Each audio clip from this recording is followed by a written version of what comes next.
minus 5, minus 4, minus 3, minus 2, X minus 1. Fire. Lights out, everybody.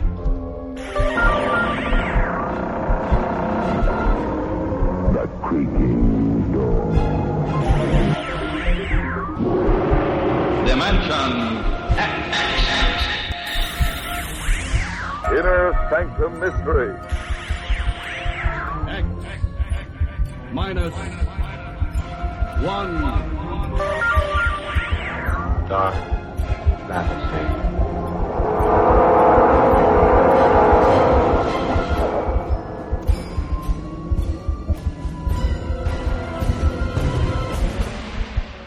Hello everyone, welcome to Sci-Fi and Horror, brought to you by Dwayne Old Time Radio. Sci-Fi and Horror features some of the best programs from the golden age of radio, including X-1, Orbiter X, Dimension X, it's a lot of X's, Lights Out, Ray Bradbury, Dark Fantasy, and many, many more. Before we start today's sci-fi and horror thriller, if you enjoy what I'm doing, let me ask you to subscribe to my channel. Subscribing is 100% free, and you will receive notifications on new posts. Lastly, if you have a moment, please write a short 1 or 2 sentence review or give a rating on your preferred podcast service. A positive review or rating would help me out a lot. And now, on to the show. And again, thank you for your support. Hope you enjoy. Last week we had Dimension X. Let's keep the X's going with X-1 this week. 2 storylines from X-1. Their 6th episode, The Man in the Moon, May 29th, 1955. And then their 7th episode, Perigi's Wonderful Dolls, June 5th, 1955. Countdown for blastoff. X minus 5, minus 4, minus 3, minus 2, X minus 1, fire.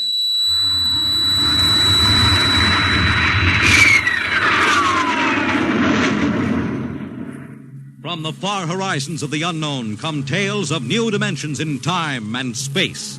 These are stories of the future, adventures in which you'll live in 1,000,000 could-be years on 1,000 would-be worlds.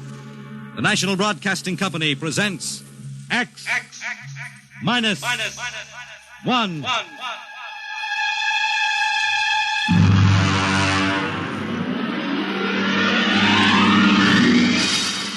Tonight's story, The Man in the Moon.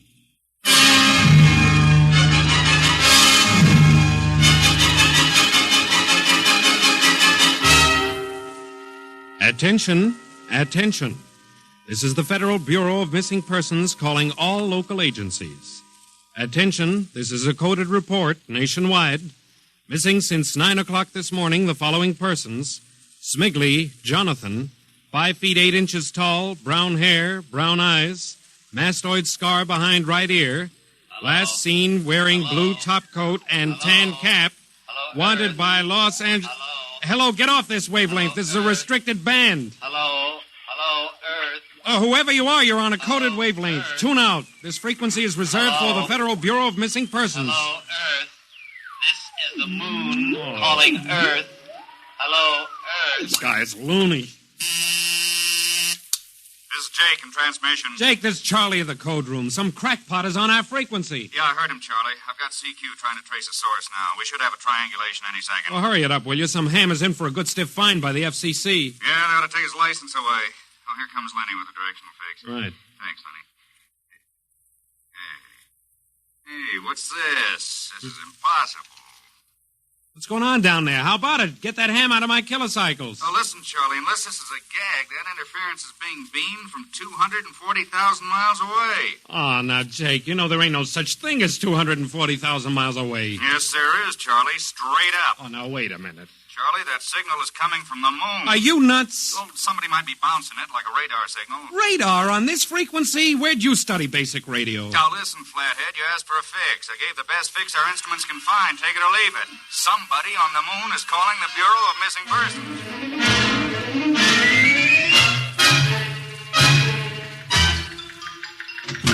Mr. Timken. What's the sweat, Charlie? Shouldn't you be broadcasting? Listen, Mr. Timpkin. You know I'm a sober citizen, right? Hmm? Never once have I broadcast with the smell of alcohol on my breath, right? Right. In all your 12 years here at the Bureau, did I once What's ever... the matter, Charlie? We're picking up a message on our wavelength. Well, did you report to the FCC? I ain't got the nerve. Well, what's wrong? You'll scream when you hear this, Mr. Timpkin. You'll jump right out the window, but... We are getting an SOS from the moon.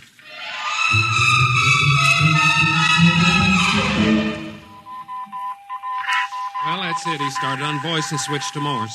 The way the signal repeats sounds like a phonograph record or automatic sender of some sort. Well, what's it say? Let's see here. Can you read me? Help, Otterburn. Will contact when moon is in phase. Let's have that again. Can you read me? Help, Otterburn. Will contact when moon is in phase. Otterburn. That sounds like a name, huh? Otterburn. Wait a minute. Something registered? Cornelius Otterburn. Holy jumping Jehoshaphat. Hey, where are you going? Talk to the chief. Hey, wait a minute. What are you going to tell him? We just got a CQ from the man in the moon? That's exactly what I am going to tell him, Charlie. Oh, this is just too much for me.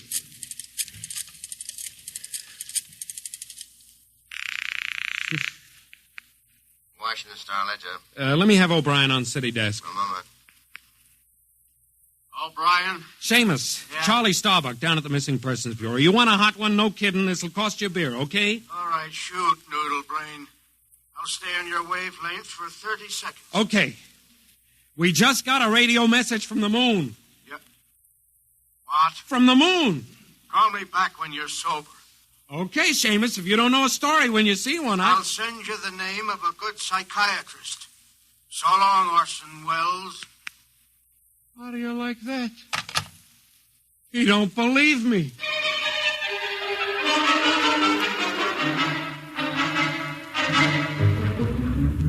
Otterburn, Mr. Wade. Now, does that name ring a bell? You're the man with the photographic memory, Henry. What about Otterburn? Cornelius Otterburn, atomic physicist, reported missing from his home in Baltimore on June 5th, 1945, just 5 years ago. Vanished completely. Are you trying to tell me you really think there's something to this man of the moon business? Henry, I'm surprised at you. This is some crackpot trying to jam the airwaves. Yes, but the name Otterburn is so unusual. So are a lot of names. But I have a theory that... I was afraid of that. Henry, you always have a theory. Let's see, what was it last year? Oh, yes. That people disappear in occupational psych. But it's true. Please, Henry, I'm a busy man. You expect me to believe that this Otterburn is sitting up on the moon, sending out shortwave messages? Well, he might be on Earth bouncing the messages off the moon. But who's to say he isn't on the moon? Henry, as chief of this bureau, I have my hands full trying to coordinate reports from 48 states and Alaska. I have no time to include the moon. But, Mr. Wade... Out, Henry. But, Mr. Wade... Out, I'm busy. Yes, sir. Oh, here. Take this folder of reports for the dead file. Yes, sir. And no more nonsense, eh, Henry? Yes, sir. I appreciate that you have a very dull job filing old missing persons reports, and I appreciate that you take an active interest in the affairs of the Bureau. But no more nonsense, huh? No, sir. No more nonsense.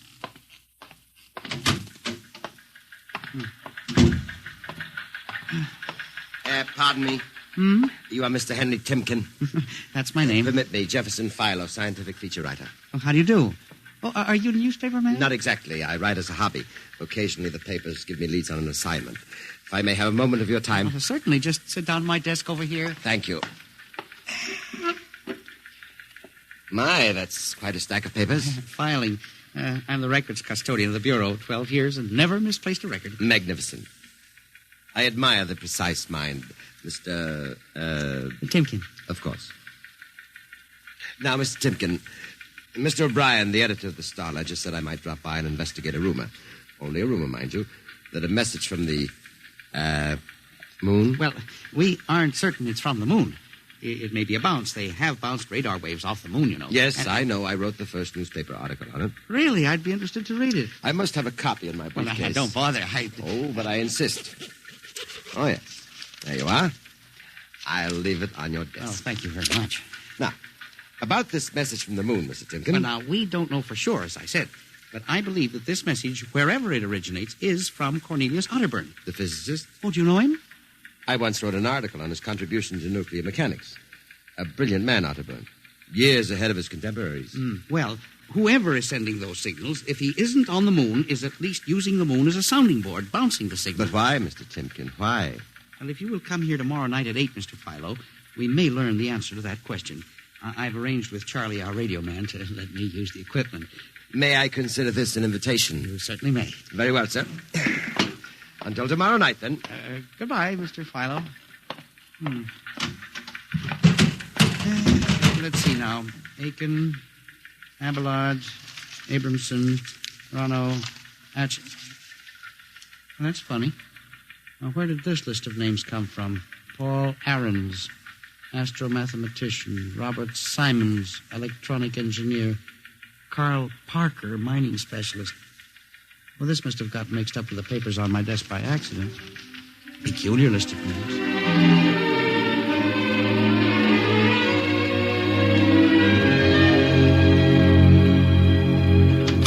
Oh, good morning, Charlie. Oh, hi, Mr. Timken. See, we made the papers. Oh? And how? And as the chief steamed up about it, he really gave me what for. What did the paper say? Oh, mostly ha-ha. Here's the Herald. Listen. Man on the moon contacts Missing Persons Bureau.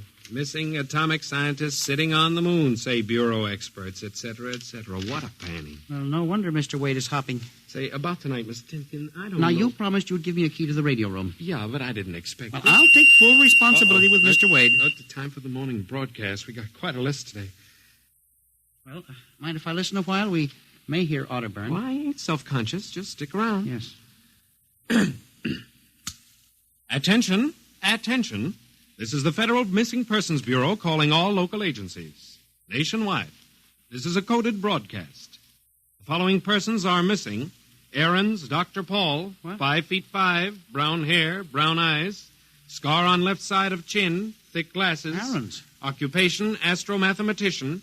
Missing since 6 o'clock this morning. Being sought by Bel Air police. Charlie. Repeat. Dr. Paul Charlie, Ahrens. shut it off a second. Hold it. Delay 1 minute. Listen, Mr. Timken, it's okay to stay, but you can't interrupt Now, this. this is important. Did you say Dr. Ahrens was reported missing this morning? 6 a.m. We got the report from Bel Air less than an hour ago. Are you certain, Charlie? Positive. What is this? Charlie, what's the next name on the list? Let's see. Simons, Robert, engineer. What? Came in less than 20 minutes ago. 20? Hey, what's the matter with you? You look like you've seen a ghost. It's nothing, Charlie, except that last night, quite by accident, someone left a list of names on my desk. And that list included the names of those 2 men who were reported missing within the last hour. What? Oh, that don't sound right to me. Well, it isn't right, Charlie. It leaves a big question to be answered. Who would make up a list of missing persons before they were missing, not after?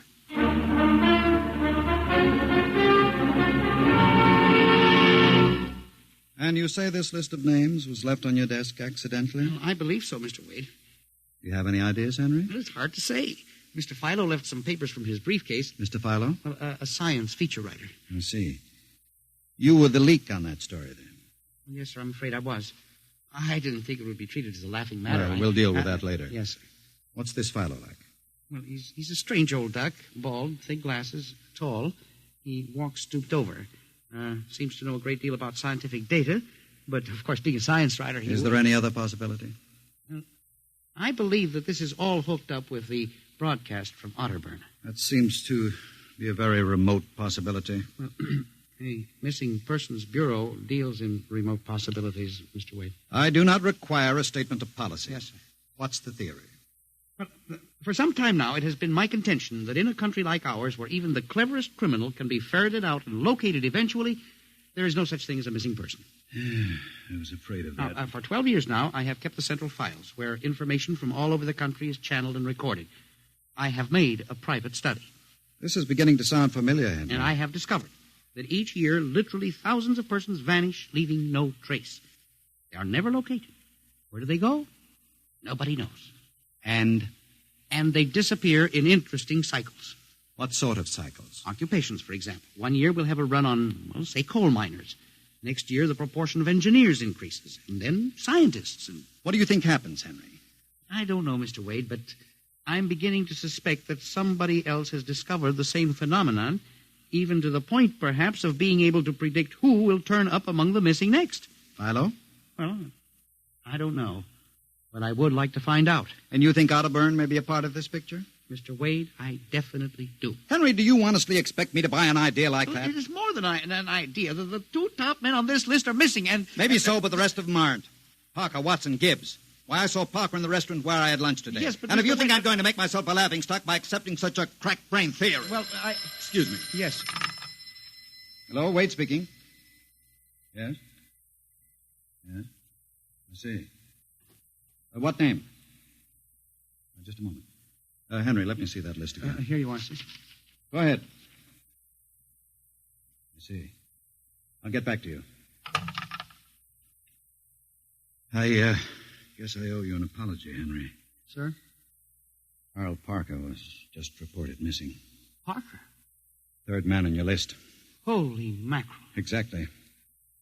Henry, for a good many years now, I've ridiculed these theories of yours. I don't know.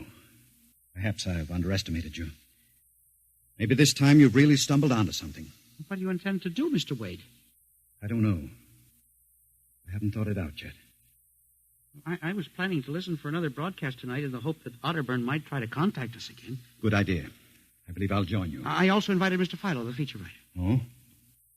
I'll be glad to meet him. I'm beginning to get interested in your Mr. Philo. Mr. Wade, you don't think... That he's mixed up in this? Yes. I don't know, Henry. But it suddenly strikes me that we don't know very much about him, really. We ought to contact the police. No, Henry. I think we're better off keeping this between ourselves for the moment. We're dealing with the unknown. And in solving an equation for the X factor, it's often easier to limit the number of terms. You follow me? I don't know, Mr. Wade. There may be more danger in what you have discovered than you are aware of. Let's keep it quiet. You agree? Maybe you're right, Mr. Wade. I hadn't thought of the danger involved.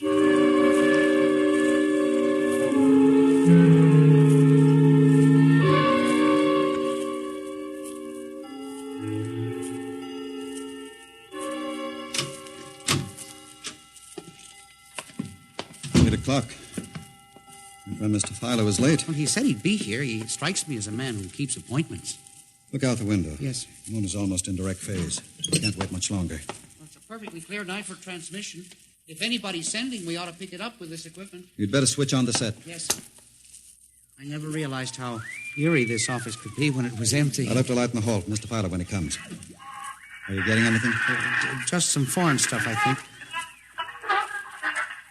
And that concludes the British portion of tonight's programming from Johannesburg, South Africa. We continue in April. That's a peculiar transmission sound. Earth. Now, that sounds like something.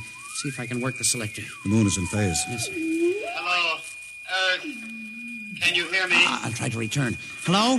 Hello? Hello, Earth. Hello, do you hear me? Oh, I get you now. Thank God. Who are you? Can you hear me? Who are you? This is Professor Cornelius Otterburn. Hello? Go on, I hear you. Not much time. They're on to me. They've located my sending point.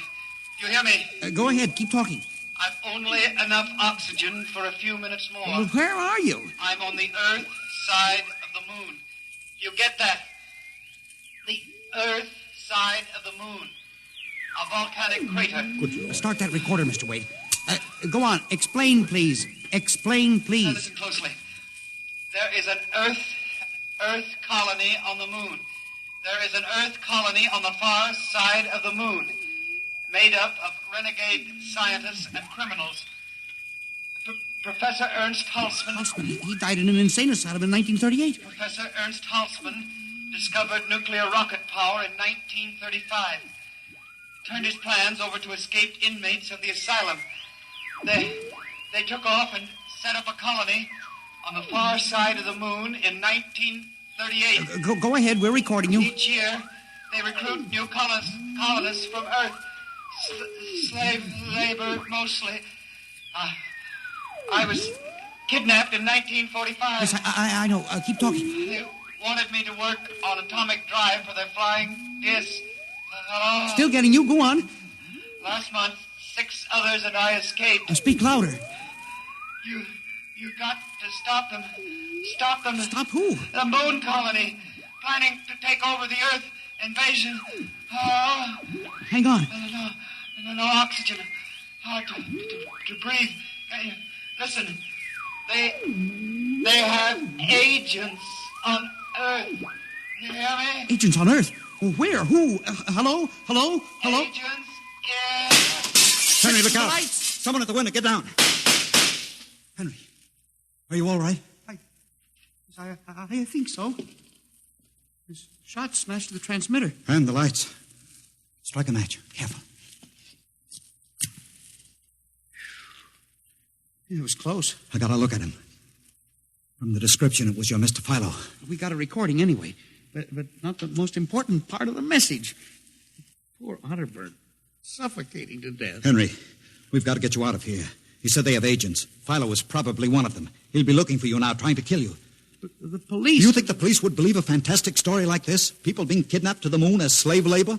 Moon colony planning an invasion of the Earth? But Henry, believe me, they'd trap us into straitjackets before we could finish. We've got to do something. We need time. Time to get proof. You don't think my theory was bunk then? I know it wasn't, Henry. Right now, my only concern is for your safety. But we can't walk out of here. Philo's probably waiting. Listen, there's a service elevator that leads to the basement garage. Yeah? We can get down there. There are some delivery trucks parked there all night.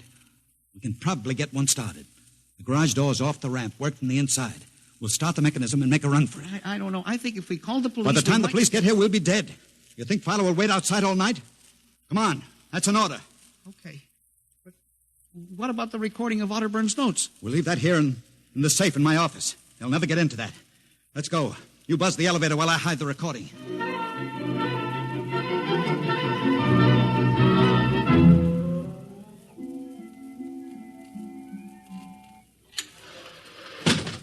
This is the basement.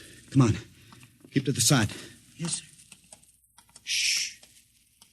Let's try that delivery truck over there. I'll get in. All right, Henry. You start the mechanism to open the garage door, then jump onto the truck. Yes, sir. We'll make a dash for it. Where can we go? I have a farm outside Chevy Chase. It's private.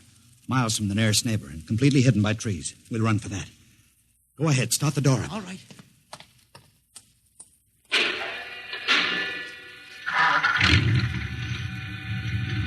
Quick, jump in. Let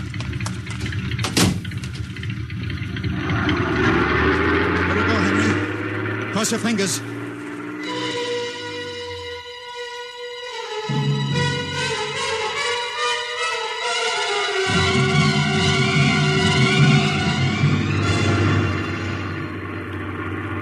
We made it out all right. Anything doing? There's a blue coupe behind us, Mr. Wade. It seems to be following. I'll cut up Pennsylvania Avenue. Now Route 1, toward Baltimore. It is following. He turned with us. Can you go faster? Not much faster. Oh, he's gaining on us. I've got an idea. Hang on, Henry. Yes. Why'd you stop? I'll turn off the lights.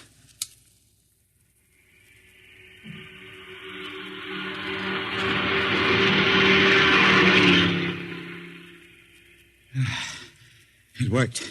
He shot right past us. Now we'll double back and go out another route.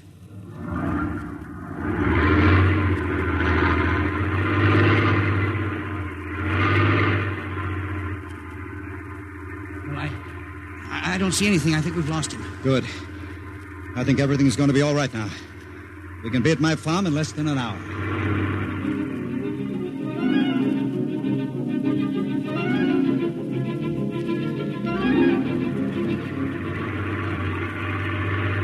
Not much longer now. Is anyone behind us? I thought I saw the blue coupe again, but I was mistaken. Whew. This place is really out in the wilderness. You can stay here indefinitely till we'll figure out the next move. Now, just up this dirt road now. There's the house up ahead. You're not going toward it. No, I have a better idea.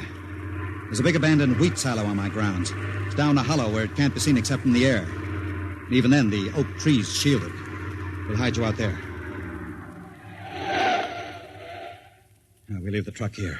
It'll never be seen. Come on. Yes.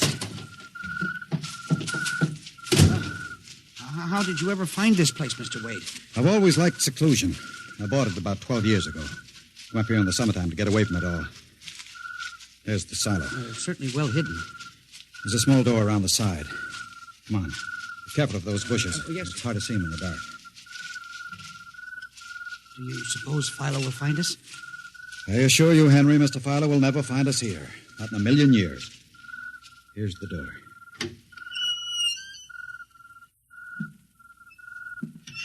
It's pitch dark. Hold my arm. I know the way. Just a few steps up and another door. Steel. This is an unusual silo. Double-walled, wood outside and steel inside. Completely fireproof. An army couldn't wreck it. We're inside the inner shell. Careful. Yes. You're in a circular room. Stay here a moment. I'll go outside and see if the coast is clear. In a moment, your eyes will become accustomed to the darkness. I'll bring back some food and water. Don't be long, Mr. Wade. This place gives me the willies. Just a moment.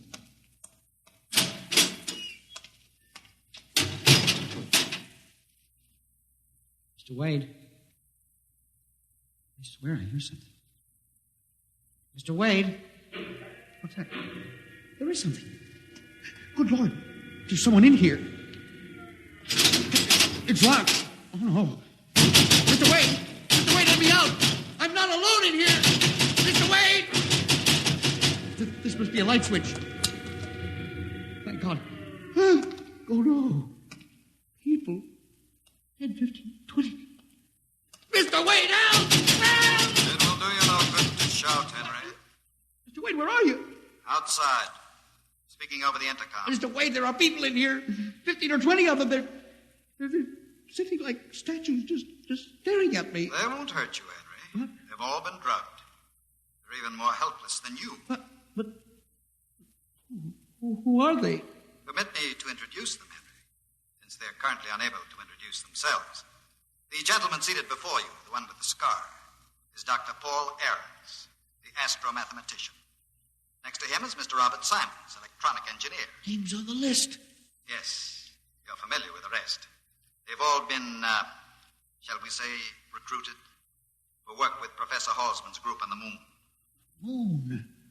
Then you're one of them. Of course. Oh, yes. There's one whose name was not on our list. If you'll turn around, Henry, you'll recognize the drugged form of your old friend, Mr. Philo. Philo? But I thought... That he was part of the conspiracy? No. On the contrary. His snooping made it necessary for us to include him. Yes, but the man in the window, the one who fired the shot... An agent of mine. The pilot of this ship. Ship? What ship? This silo is camouflaged for a rocket launching platform. In a moment, the roof will slide back for the rocket's takeoff. A rocket ship? In exactly 70 hours, you and your companions will join Professor Otterburn on the moon. But you can't do this to me. We have done it, Henry. No. You see, there was another name omitted in that list, which I carelessly mixed up with your papers. That of Henry Timken. No. Bon voyage. I won't let you do this. You can't. Please let me out. Let me out, please. This can't happen. Let me out. Let me out.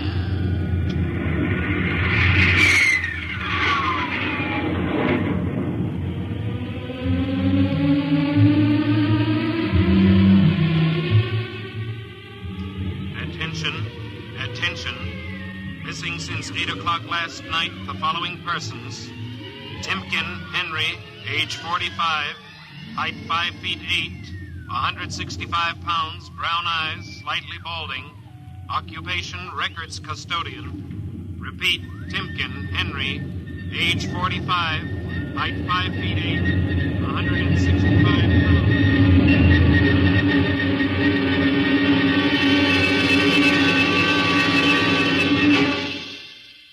In just a moment, a word about next week's adventure. Tonight, by transcription, X-1 has brought you The Man in the Moon, an original radio drama written by George Lefferts. Featured in the cast were Louis Van Rooten as Henry, Santos Ortega as the Chief, Ross Martin as Charlie, Sidney Smith as Otterburn, Bob Haig as Jake, Joe DeSantis as Philo, and Ed Latimer as O'Brien. Your announcer, Fred Collins. X-1 was directed by Fred Way and is an NBC Radio Network production.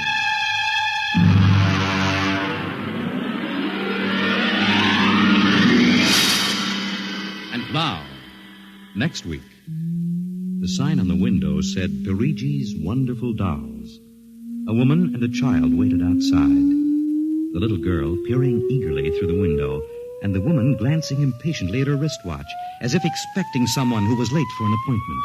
And there was nothing about Perigi's doll shop to warn them that they were waiting to keep an appointment with doom at X minus 1.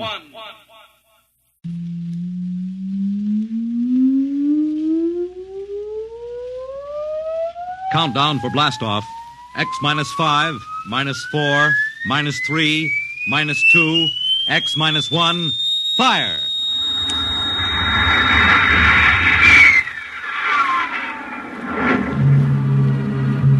From the far horizons of the unknown come transcribed tales of new dimensions in time and space. These are stories of the future, adventures in which you'll live in 1,000,000 could-be years on 1,000 maybe worlds. The National Broadcasting Company presents X minus 1.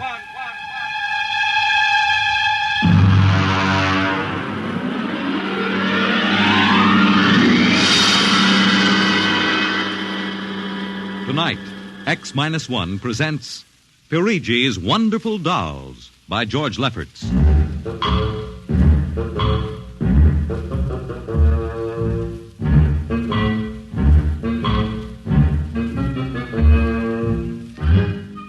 The doll shop stood on a quiet Washington side street, not too far from the sprawling Pentagon building. A woman and child waited outside, the little girl peering eagerly through the window at the dolls inside, and the woman glancing impatiently at her wristwatch, as if expecting someone who was late for an appointment. There was nothing about the doll shop to warn them that they were waiting to keep an appointment with doom.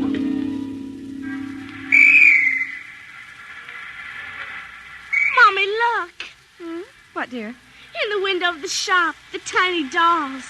Oh, Mommy, do you think Daddy will buy me one? We'll ask him when he comes, dear. Should be here soon. He said 3 o'clock on this corner. I see him, Mommy. See? Oh, Henry, over here. Hello, dear. I'm sorry I'm late. Well, we're all ready to go shopping. Cindy's been... Yes, well, I'm afraid we'll have to call off the shopping album. Oh, Henry, we promised Cindy. Well, I'm sorry, but it's just one of those things. You've been the wife of an Army colonel long enough to know his life isn't his own. What is it this time? Well, some more of that flying sphere nonsense. The pilot who says he sighted it last month crashed and was killed today, and the general wants a full report. Oh, dear. What next? Well, I got a staff meeting at the Pentagon at 3:15. Daddy, look in this window. Well, I haven't time, dear. Alma, I... Just for a minute, Daddy, Now, please. Cindy, I haven't time to stop and watch a bunch of 6-inch dolls parading around in the shop window. Say, they are lifelike, aren't they? Look at that, Alma. Dolls are marching around like a regular review. They've even got their own little band. See the one in the red jacket, Daddy? Yeah. He's the leader. He's bowing to us. Well, they don't look human. Henry, your staff meeting. Oh, yes. Well, I got to run. Can we buy one, Daddy? Well, not now, dear, and I'll run along. Now, don't go spending a lot of money on that nonsense. No, dear. Bye. Bye, Cindy. Bye, Daddy. Oh, look, Mommy, the band is going to play. Aren't they wonderful, honey? Honey, I must have stood on this corner 1,000 times. I've never noticed this shop before. Look at the man inside, Mommy. Who's he? That's the proprietor, dear. Doesn't he look funny with those red cheeks and white mustache? It's easy to see who he models his dolls after. Mommy, look. He's coming to the door. He's coming. Good evening, children. Good evening. How funny he talks. Hush, Cindy. Would you like to step inside the shop of Santo Perigi? Well, yes, we would, but... This way. Mommy, it's like fairyland. Here in the shop of Santo Perigi, creator of Perigi's Universal Wonderful Dolls, the world of adult reality is blended with the world of child's fantasy. This is a new shop, isn't it, Mr. Perigi? What is new and what is old? Come, this way. Would you like to meet one of my little ones? Oh, yes. Now, this one in the red jacket is Toto. He is the leader.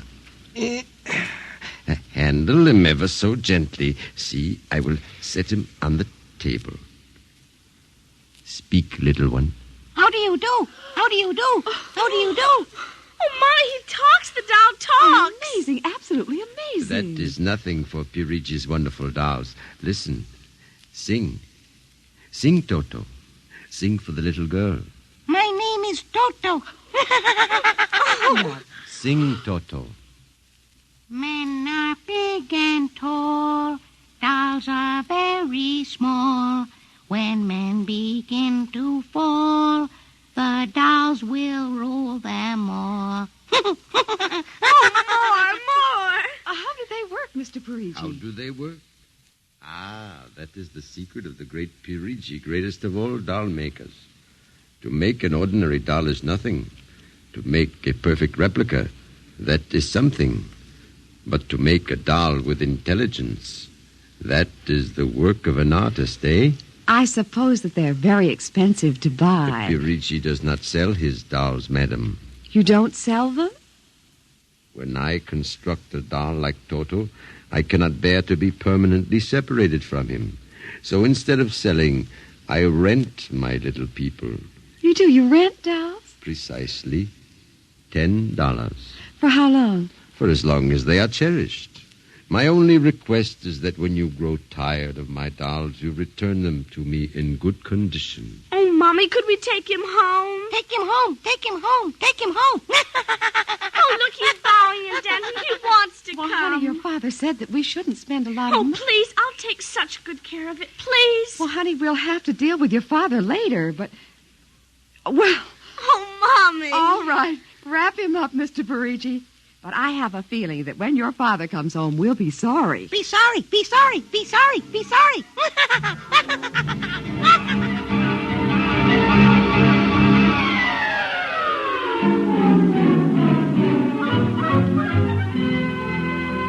Now, Toto, this is my room, and you're going to sleep right here next to my pillow. I wish you wouldn't laugh like that. I'm going to have to teach you some manners. And you be quiet because my daddy will be home soon. And he's a colonel in the Air Force staff. And he'll bust you to private if you don't behave. Come along now. I'm going to introduce you to my puppy dog, Mr. Blister, so be good. Here, Mr. Blister. Here, Blister. Come on. Mr. Blister, this is Toto. Dear, I don't think Mr. Blister likes you, Toto. Come over here and shake hands with Toto, Mr. Blister. Come on now. Mr. Blister! Let him go! Let him go! Let go! Kill him! Cindy! Mr. Blister, come over here. Come over here. Cindy, what happened? Mr. Blister tried to bite my doll. How frightened he is. Oh, honey, dolls don't get frightened. But he was frightened, Mommy. He screamed. You imagined it, dear. It's only a doll. He did. Well, Mr. Blister didn't mean it. Now, you know he's the gentlest little pup alive. He is, and he's nasty, and I hate him. Oh, now see, you've hurt his feelings. I don't care. He tried to bite my new doll, and I don't ever want to see him again, ever. Oh, dear. All right, Mr. Blister. You come downstairs with me. Cindy's angry with you tonight. I'll kill him. Cindy! Where did you learn a thing like that? Toto said it. Honey, you've had a very exciting day. Now, brush your teeth now and go to bed, Daddy's coming home late, so he'll see you in the morning. Good night, dear.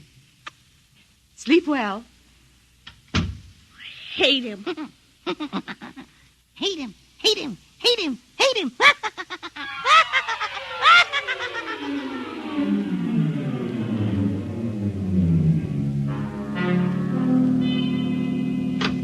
Morning, Alma. Breakfast ready? In a minute, dear. How was the staff meeting last night? Horrible bore as usual. I don't know what's got into the old man. Just because a few farmers corroborated the pilot's report, he thinks some strange aircraft has penetrated our radar zone. Well, where's the little one? Up in her room. Now, that's funny. She's usually down here before me. Well, she's probably up to something. Sit down, dear. Say, remind me to take some papers back to the War Department, will you? I left them in my strong box. You haven't been bringing your reports home, have you? Well, it's safe enough. Well, you told me it was against regulations to bring secret papers home. Well, I had to finish some work for the old man, and nobody will ever know the difference. Well, I don't know. Oh, would you feed the puppy before we sit down, Henry? Yes. His bowl's under the sink. Where is he? Say, that's funny. Here's his supper from last night, only half eaten. He's getting fussy. Doesn't like canned dog food anymore. Here, Blister. Here, Blister, Blister, Blister. I wonder where the dickens is that mutt? Maybe he's on the back porch. Here, Blister. Hey, Alma. What is it, dear? Alma, look. Henry, is he... He's dead. But how? From the looks of it, he might have been poisoned. But who would do a thing like that to an innocent little puppy? I don't know. Let me see his dish. Look at that. I don't understand this at all. Not at all. What, dear? What is it? There are pieces of broken glass in this food. Blue glass, you see? How? Henry. What? I just remembered something. What?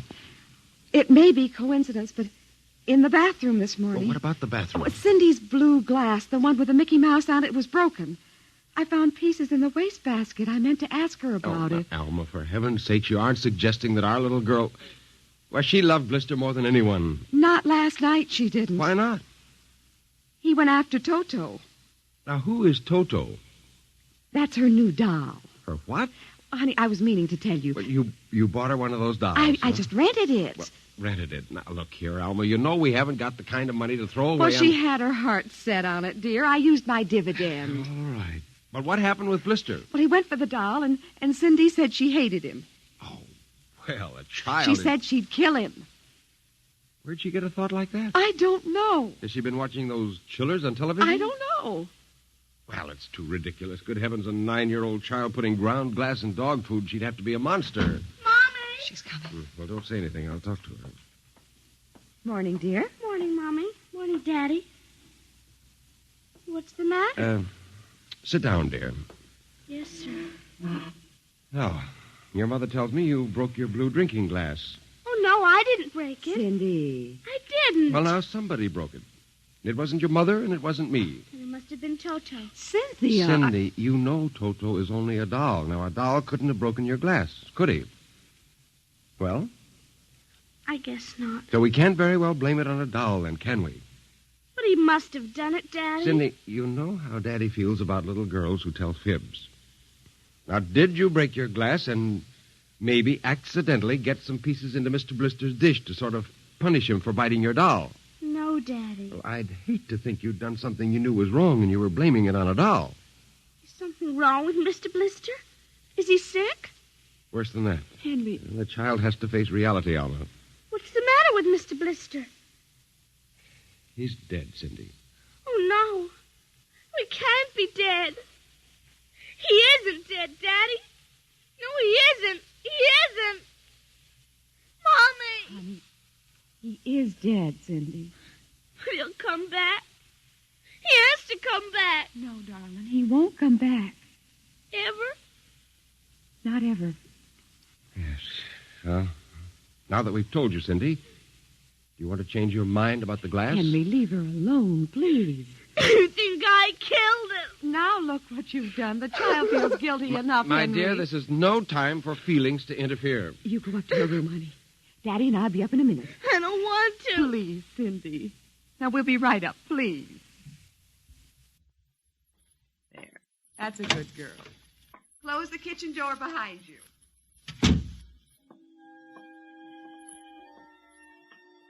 Mr. Blister's dead.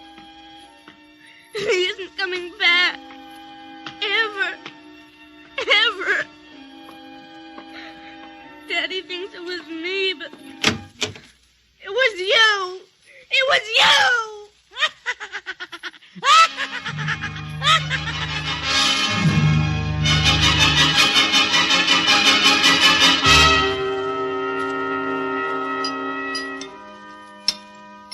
Eat your supper, dear. I'm not hungry. You scarcely touched your lunch. I don't feel like eating. Is it Mr. Blister? Now, answer your mother. She'll work it out her own way, Henry. Well, I don't know, Elma. When I was a boy, there was such a thing as discipline. Now, the way this child is being brought up... Henry! Well, it's true. There's no respect, lying, and... Oh, there, honey. Now, your father's upset. He doesn't mean it. What's happened to us? We were a nice, peaceful, happy family until you bought that cursed doll. Now who's blaming things on the doll? Well, it's true. now I've spilled my coffee. I'll get you another cup. Never mind. I'm late now. I better be going. Oh, you wanted to get some papers from the strongbox. Oh, yes. Cindy, please, try to eat something. Yes, ma'am. Alma! Alma! What is it? Alma! It's gone. What's gone? The strong box is gone. It can't be. The door to your study's always locked. You and I have the only keys. I know all that, and I tell you it isn't there. Well, who would go? I don't know. Alma, those confidential reports, if they ever got into the wrong I hands... warned you about keeping them there. What if it ever came out in the open? Can't you see the papers? Call the police, Henry. And throw my Army career in a wastebasket after 17 years? No. We've got to find it ourselves. Well, it was there when I went in to clean this morning. What about your key? It's right here. I always keep it with me. It's funny. Oh, no. My other keys are on the ring. Oh, you've lost it. I don't see how. Alma, how could you do Oh, it? Henry, please. We'll search the house. I can't think of anything else to do. Well, you'll miss the staff meeting. Meeting? My whole career goes up in smoke if we don't find those reports. Somebody got hold of your key and opened that room and... I know. Cindy. You leave the child alone. She's been through enough. You know she wouldn't do a thing like that. I don't know anything anymore. I don't even know my own child. I don't even know you. All I know is that strongbox is gone and it contains papers that are dynamite if the wrong person gets them. The question being who?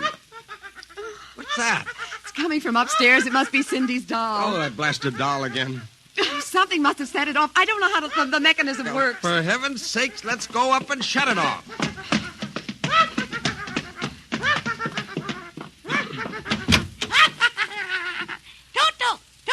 Toto! Kill him! How do you do? Stop it! Blasted little imp. Henry. Ever since you... Henry. What? Look. Where? What? Around the doll's neck. The key. The key to your study.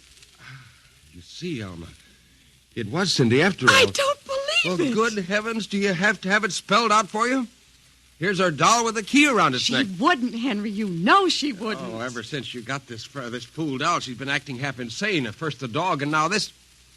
I think she hates us, Alma. Henry, Cindy is my child. I know her. I know she's a good, sensitive person with no malice in You're her. simply refusing to face the facts, my dear. What are you going to do? I'm going downstairs and have a talk with that young lady.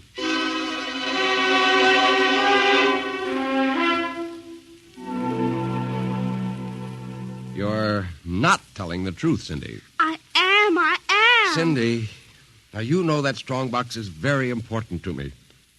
Now, I can understand that you might have been angry at me because I scolded you. And so you took it and hid it, just to spite me. Now, all I ask is for you to tell me the truth. Now, where is it? I didn't take it, Daddy. Honest, I didn't take it. Well, I suppose you're going to tell me now that a little 6-inch doll took it and hid it.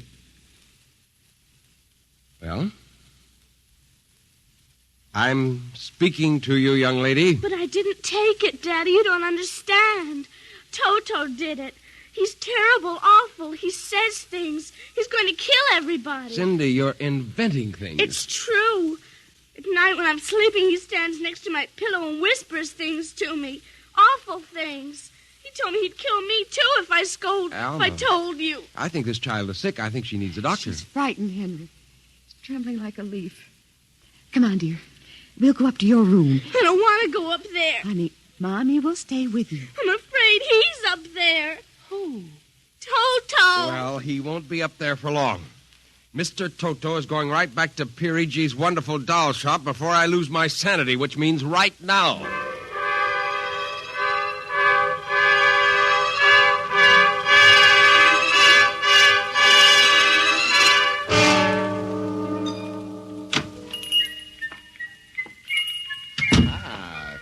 Grayson, welcome to the home of Perigi's wonderful doll. Are you Perigi? Santor Perigi, creator of the universal doll, the doll with a mind, the doll which... I'm returning one of your masterpieces. Oh? If you will step into the rear of my shop. Now the complaint? No complaint. Here's your doll. Good riddance. My little Toto.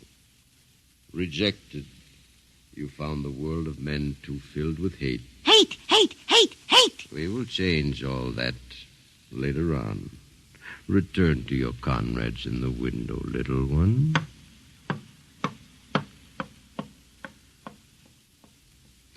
And now, Colonel Grayson. I think we have no further business. Sir. But we do, Colonel. Let me see. Yes, here it is. Do you recognize this strong box, Colonel? My strong box? Well, where? My little Toto is very clever, sir. Are you trying to tell me your doll stole that from me? Let us not say stole. I am merely keeping it in custody. What's the game, Perigi? The game, as you call it, is blackmail. You give me what I want, and I do not ruin your career. What do you want? Information. We already know something from the reports of the War Department concerning a certain strange-looking sphere reported by one of your pilots. What government do you represent? I represent Perigi's wonderful dolls, none other. I am not so naive, sir. Perhaps I should explain. Each man hides something from the world. Each man loves something more than life. With the help of my wonderful dolls, I obtain personal information which enables me to control the men who control the world. You're a madman. A genius. You would be surprised at the list of men who have become the confidants for my dolls. Do you think you can blackmail me into betraying my country? If the price is right. And in this case, sir, the price is your career and the lives of your wife and child.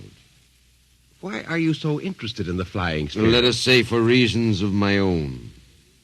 Well, Colonel? Hand over the strongbox. I warn you, I have a gun. Give it to me. You are being foolish. Put down that walking stick. Now. No closer. Now.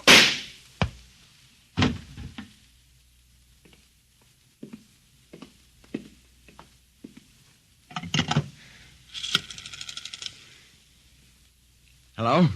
Give me the police. Hello? Yes, this is Colonel Henry Grayson. I've just killed a man.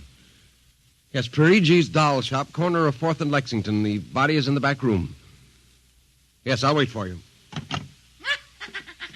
Shut up. Shut up, you little fiend. Colonel Grayson. Did I hear it speak? Colonel Henry Grayson. I must be going out of my mind, a 6-inch doll. Shut up! Your master's dead. You are mistaken, Colonel. I, Toto, am the master. What do you mean? If you will examine the body of Santor Perigi, you will see that he does not bleed. And he does not bleed, Colonel, because Santor Perigi never lived. Never lived? Santor Perigi is a doll. A doll? But that's impossible. He's a man. He talks. He walks. The people of Meretrix are skillful doll builders. People of Meretrix? Doll builders? Look, who are you? I am Xanthus Imperator, commander of the legions of the 3rd planetoid, Meretrix. Legions? Planetoid? My people and I, whom you regard as dolls, come from a tiny planet beyond the moon, so small that it cannot support our population. We landed one of our space spheres on Earth 3 months ago with the intention of colonizing. Unfortunately, one of your pilots intercepted us. So that's why you wanted our information. Precisely. Are you human? Oh, quite human. Of course, in order to deal with Earth people without suspicion, we were forced to construct Perigi, a man-sized doll. Well, I can't believe this. I'm having hallucinations. I'm going to get out of here. Oh, that would be impossible.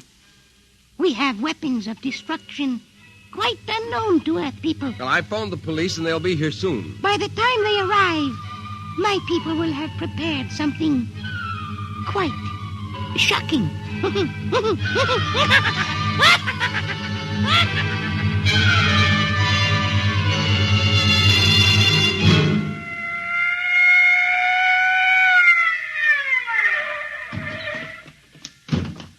Cover him, Ryan. Okay, Sarge.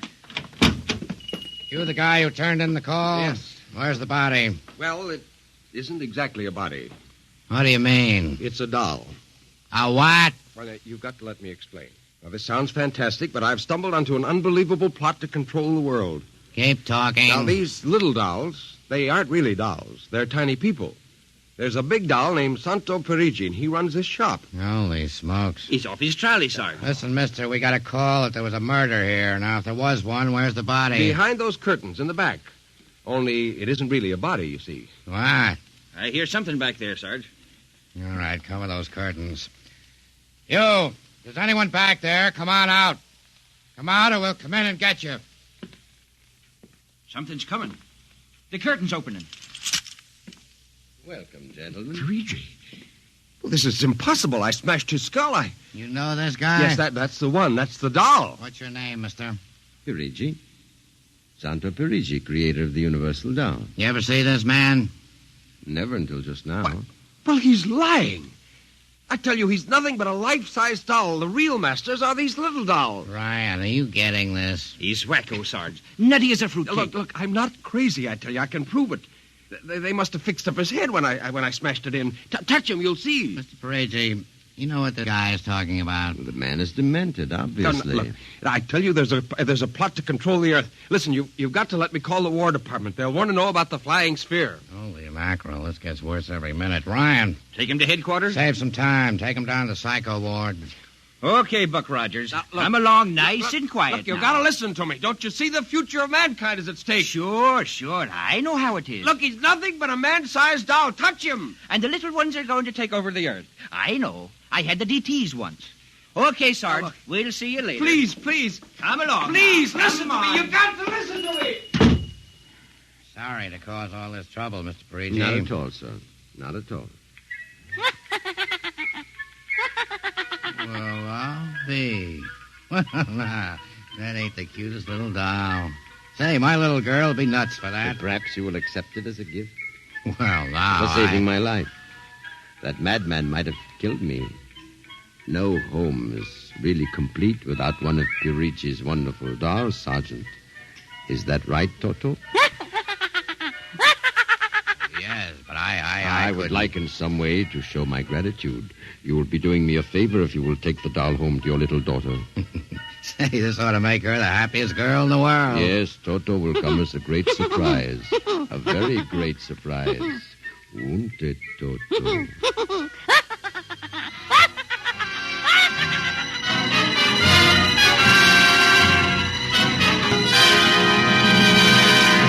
Tonight, by transcription, X-1 has brought you Perigi's Wonderful Dolls, written by George Lefferts. Heard in the cast were Janet Alexander as Cindy, Ann Petoniak as Alma, Nelson Armstead as Henry, Joe DeSantis as Perigi, Michael O'Day as Toto, Ken Lynch as the Sergeant, and Frank Milano as Ryan. This is Fred Collins speaking. X-1 was directed by Fred Way and is an NBC Radio Network production.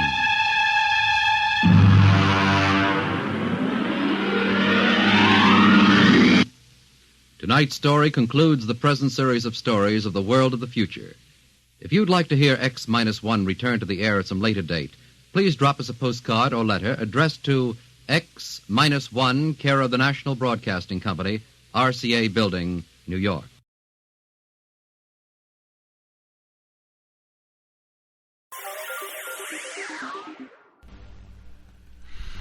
Thank you for listening. If you enjoy what I'm doing, I ask you to please subscribe to my channel or channels.